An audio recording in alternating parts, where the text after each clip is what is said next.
Di pertanyaan kedua nih. Ya. Bagaimana sih Kak bisa mendekatkan anak dengan pembelajaran ala tahun 90-an ya, misalnya mewarnai dan lain-lain di tengah arus teknologi saat ini yang semuanya serba gadget, serba gawai. Wah, ini memang ini Tantangan paling besar tantangan besar karena hampir setiap anak sulit dipisahkan dari gadget. Nah, hampir setiap anak dipisahkan dari gadget. Nah, kami di sini sebisa mungkin untuk tidak menggunakan kata tidak atau jangan. Itu kita tidak, karena ini justru menurut kita semakin sering kita mengucapkan kata jangan atau kata tidak menghambat perkembangan karakter anak. Jadi misalnya mereka masih main gadget. Oh ini coba kalau gambar sendiri, jangan lihat di gadget, jangan lihat di HP, pasti lebih bagus. Ini nanti takut salah gambar. Oh nanti kakak Aldo bantu, kan ada penghapus tuh, nanti bisa hapus lagi.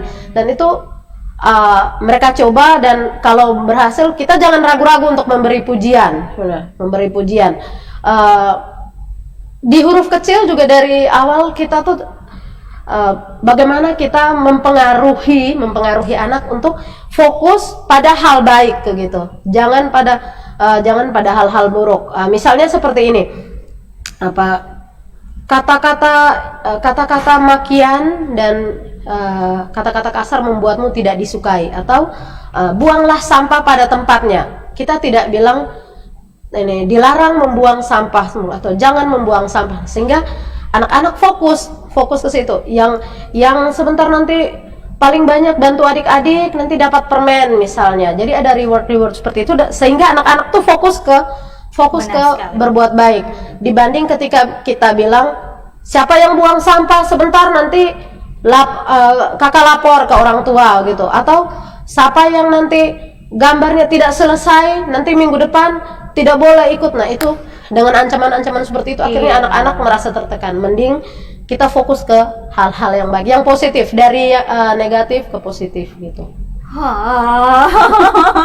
Aduh Kak, oh ini nih yang kayak gini, makanya Kak Ani nih sonde berhenti bertanya. Iya, ini pertanyaan ketiga yang sebenarnya ini saya potong saya nanti ambilnya di terakhir ya. Ini pertanyaan Kak Ani. Ini pertanyaan ketiganya, apa tantangan secara personal dari diri kakak dalam mengembangkan komunitas huruf kecil ini? Kalau ada, bagaimana cara kakak mengatasinya? Wah, tantangan personal nih, ini hampir setiap ini kita temukan. Yang paling pertama adalah yang paling terasa itu bagaimana kita membuat diri kita layak menjadi contoh untuk anak-anak. Karena anak-anak ini mencontoh mencontoh, merekam, sehingga kami bahkan ada yang mohon maaf merokok saat berkegiatan.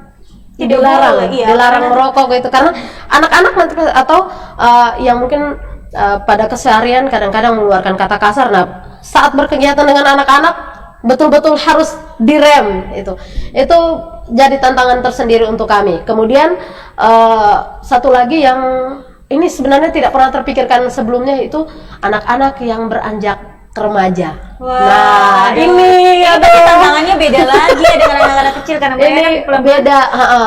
Tapi kembali lagi kita tidak boleh bergerak sendiri gitu. Jadi ada grup orang tua, ada beberapa hal yang kita komunikasikan japri ke orang tua. Kalau memang bisa ketemu, oke. Tapi kalau memang kita dibatasi waktu, tetap kita konsultasikan. Oh ini si A, ini mama si A ini sudah mulai rasa malu kalau ditegur di depan orang. Jadi mungkin kalau di rumah mama tegur, jangan lagi di depan kakak-kakaknya atau di depan temannya, nanti panggil. Nah seperti itu. Jadi komunikasi dengan orang tua tetap harus kita bangun gitu. Di samping itu juga kami bersyukur karena di antara orang tua huruf kecil ini ada juga yang berprofesi sebagai dokter, terus ada psikolog juga, sehingga di waktu ulang tahun yang kedua huruf kecil Februari kemarin ini ada salah satu orang tua murid yang sudah bersedia, kebetulan psikolog itu sudah bersedia nanti melibatkan mahasiswanya untuk nanti mendampingi anak-anak huruf kecil yang beranjak dewasa, remaja ini, karena memang kami mengalami masa-masa pubertas ya. Kalau untuk yang anak laki-laki tidak terlalu kentara nih, tidak terlalu kentara. Tapi yang peralihan, nuna-nuna. tapi yang nuna-nuna. Iya, tadi. saat Aduh, ya bermainnya Allah. mereka begini. Jadi masih mau bermain di huruf kecil, tapi di satu sisi saya bukan anak kecil lagi, iya, gitu iya, iya. aja. Salah satu strategi yang kami buat adalah bagaimana menyiapkan mereka ini untuk menjadi seperti kami, menjadi pendamping seperti kami. Nah, itu caranya begini. Minggu depan, besok kita punya kegiatan buat wayang. Nanti anak-anak bawa ini. Nah, untuk kakak A, kakak, kita memanggil mereka dengan kakak sehingga adik-adiknya terbiasa untuk memanggil mereka dengan kakak juga. Nanti kakak A, kakak B, kakak C ikut datang biar nanti bisa bantu adik-adik untuk gunting. Nah, ketika mereka datang, mereka tidak bawa apa-apa, tapi sampai ke sana, mari kakak gunting, mari kakak bantu lem.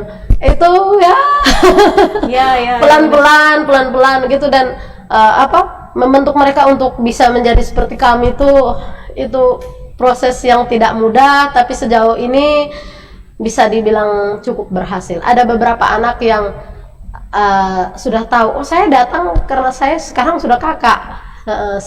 Saya mau menggantikan kakak Cecil, saya mau menggantikan kakak Ririn gitu. Seperti Tapi itu kebahagiaan Iya. ya untuk kakak pendamping ya. Iya, untuk dan itu ketika kita nanti sampaikan juga ke orang tuanya bahwa ini mereka sudah memasuki masa remaja, kita tidak bisa sama ratakan mereka dengan anak-anak yang lain. Jadi mungkin mereka akan punya tugas sendiri ketika datang ke huruf kecil gitu. Wah,